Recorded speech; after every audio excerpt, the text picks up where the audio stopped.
नमस्कार। स्वागत है आप सबका राजनीति के इस अखाड़े में। मेरा नाम है अजय सेतिया। मित्रों, प्रधानमंत्री नरेंद्र मोदी 5 दिन के अपने विदेश दौरे से लौट आए हैं और इन 5 दिनों में उन्होंने 3 देशों की यात्रा की।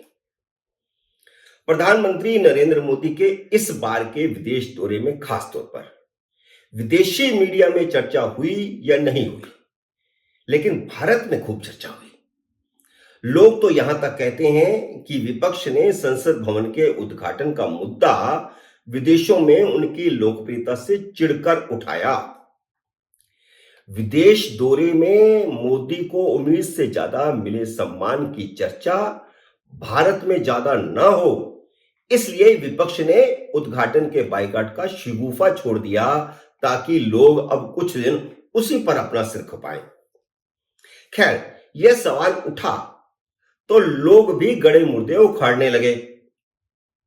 कई रहस्य खुले कि किस तरह कांग्रेस ने राष्ट्रपतियों और राज्यपालों को इग्नोर किया। और छत्तीसगढ़ के विधानसभा का नींव पत्थर तो अभी हाल ही में सोनिया गांधी और राहुल गांधी ने ऑनलाइन रखा था, जबकि राज्यपाल रायपुर के राजभवन में बैठे रहे। मोदी तो देश के चुने हुए प्रधानमंत्री हैं। कांग्रेसी मुख्यमंत्री ने सोनिया और राहुल से छत्तीसगढ़ की विधानसभा का नींव पत्थर उनकी किस हैसियत से रखवाया था? वे दोनों ही किसी संवैधानिक पोस्ट पर नहीं हैं। दोनों मात्र सांसद हैं और वो भी छत्तीसगढ़ के नहीं हैं। तो इस तरह के कई और सवाल भी उठ रहे हैं। और जिन पार्टियों ने संसद भवन के उद्घाटन के बायकॉट का ऐलान किया है, उनमें ममता बनर्जी, केसीआर, केजरीवाल और स्टालिन भी हैं। और इन चारों मुख्यमंत्रियों ने अपने राज्यपालों का कैसा सम्मान किया है और कर रहे हैं और करते रहे हैं, यह किसी से छिपा है क्या? ममता बनर्जी ने जगदीप धनखड़ के साथ कैसा व्यवहार किया था? उनकी तो हत्या की कोशिश भी हो गई यूनिवर्सिटी में। क्या लोग उसे भूल जाएंगे? या केजरीवाल ने हाल ही में विधानसभा में उपराज्यपाल के बारे में क्या कहा था? क्या लोग उसे भूल गए हैं? केजरीवाल ने तो उपराज्यपाल के खिलाफ बोलने के लिए, अपना जहर उगलने के लिए विशेष तौर पर विधानसभा का सत्र बुलाया और उसमें उन्होंने कहा, मैं चुना हुआ मुख्यमंत्री हूं, तुम कौन हो? ये भूल जाएंगे क्या लोग? अगर सवाल राष्ट्रपति के सम्मान का है तो सब जानते हैं कि राजीव गांधी ने ज्ञानी जैल सिंह के साथ क्या व्यवहार किया था।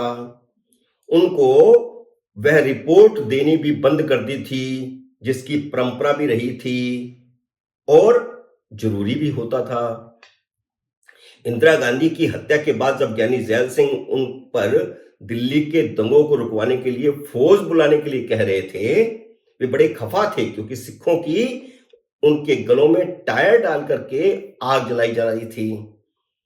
तो राजीव गांधी ने उस समय यह कह दिया था कि जब बड़ा पेड़ गिरता है तो धरती हिलती ही है। इससे दोनों के बीच में कैसे कड़वे संबंध हुए, वह इतिहास का हिस्सा है और इतिहास के छात्र इसको बार बार पढ़ते रहते हैं। इसलिए इस बात को छोड़ दिया जाए कि संसद भवन का उद्घाटन राष्ट्रपति करें या प्रधानमंत्री करें। जिस विपक्ष ने सेंटर विस्टा परियोजना का ही विरोध किया, उसे रुकवाने के लिए कोर्ट के दरवाजे भी खटखटाए।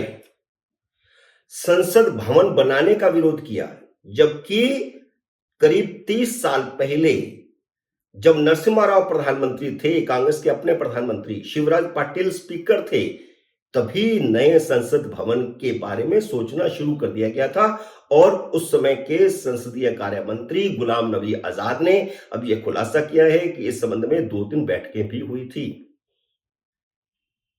तो ऐसी कांग्रेस को खास तौर पर और ऐसे विपक्ष को क्या हक बनता है कि वे प्रधानमंत्री के ड्रीम प्रोजेक्ट के उद्घाटन पर सवाल उठाएं, जबकि 2026 के बाद संसद की जो सीटें हैं वह भी बढ़ेंगी।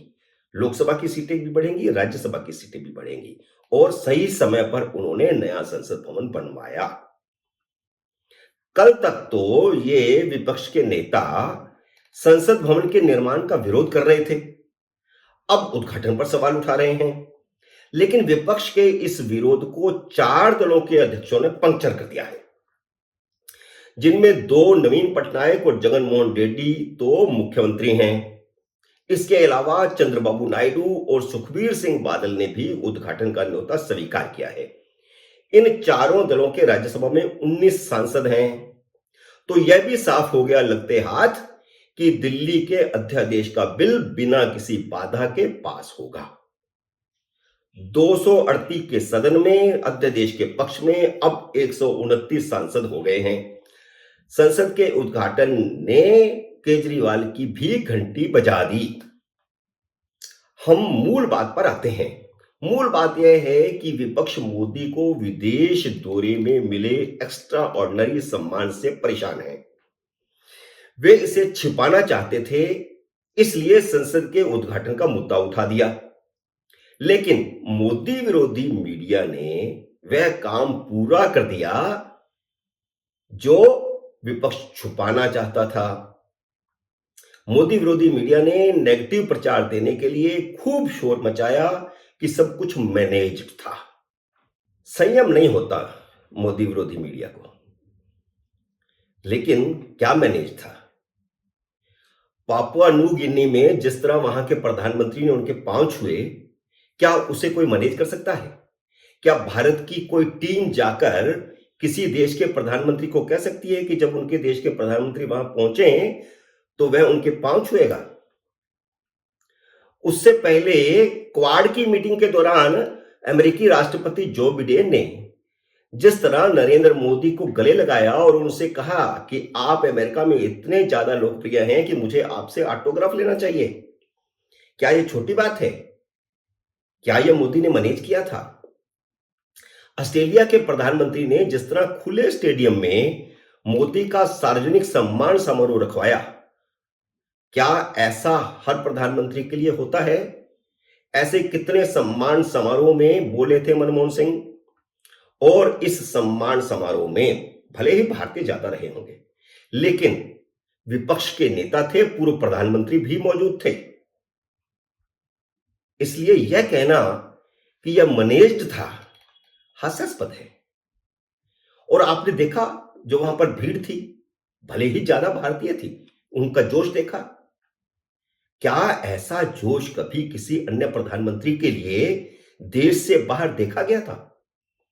इसका क्या मतलब है? इसका मतलब यही है कि भारत के प्रधानमंत्री मोदी का सम्मान पूरी दुनिया में बढ़ा है और मोदी के कारण भारत का सम्मान पूरी दुनिया में बढ़ा है। लेकिन भारत का विपक्ष और मीडिया का एक वर्ग इससे क्यों चिंतित है, यह समझ से बाहर है। आपकी समझ में आए तो कमेंट बॉक्स में जरूर लिखिएगा। आज की वीडियो में इतना ही। वीडियो पसंद आया हो तो इसे लाइक और शेयर कीजिए, और अगर आपने मेरे YouTube चैनल को अभी तक सब्सक्राइब नहीं किया तो कृपया सब्सक्राइब भी कीजिए और घंटी का बटन भी दबाइए। जल्द ही मिलते हैं अगले वीडियो में किसी नए विषय के साथ। तब तक नमस्कार।